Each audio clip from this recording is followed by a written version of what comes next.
Trend Friend. I just wanted to make a quick video to show you how to use custom indicator candle coloring, as well as change your candle colors, change your candle type, stuff like that.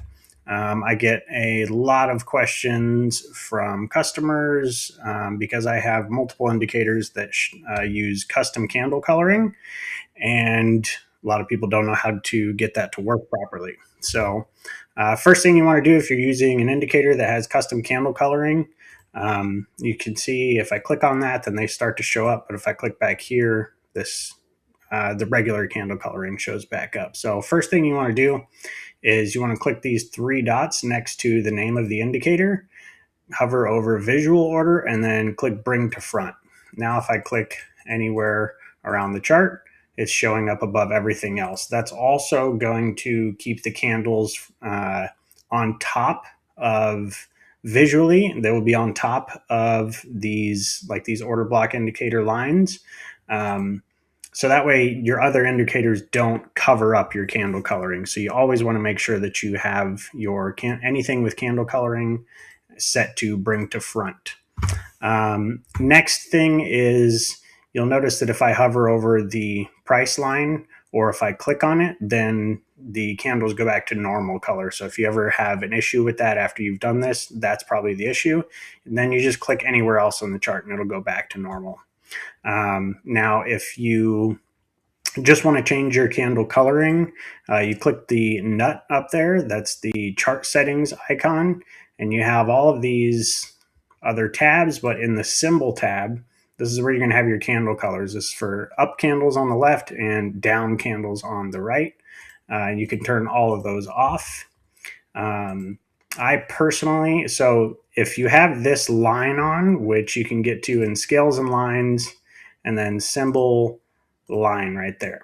So if you have that line on, then you'll always know where price is at if your indicator candle coloring starts to lag at all. But if you don't have that on, then it is very useful to leave either the body or the borders on. Now I'll show you what that looks like. So borders is just going to be the outline of the candle body. So if your indicator ever starts to lag, you'll at least be able to see where price is at. I personally like using the body instead.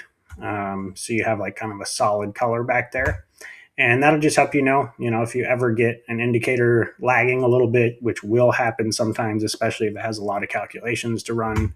But that's just a quick little tip to make that easier on you. Otherwise, you can always just keep those off completely.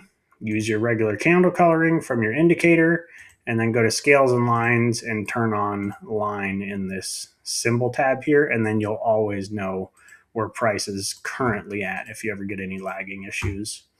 So that's it on changing your candle colors. Of course, you can, if you do have these on and you're not using indicator candle coloring, you just go in here and switch these to whatever you want. You can also set custom candle colors in here, click add, and then that will add it to your panel here that you can easily select and use for all of these. Up candles on the left, down candles on the right. And you can also color bars based on the previous close by choosing that. So that's it on the candle coloring. Last thing is, if you want to change your candle type to Heikin Ashi or something, you can just switch that up here by clicking on that and then clicking on any of these available candle types. Hope that helps. Thanks.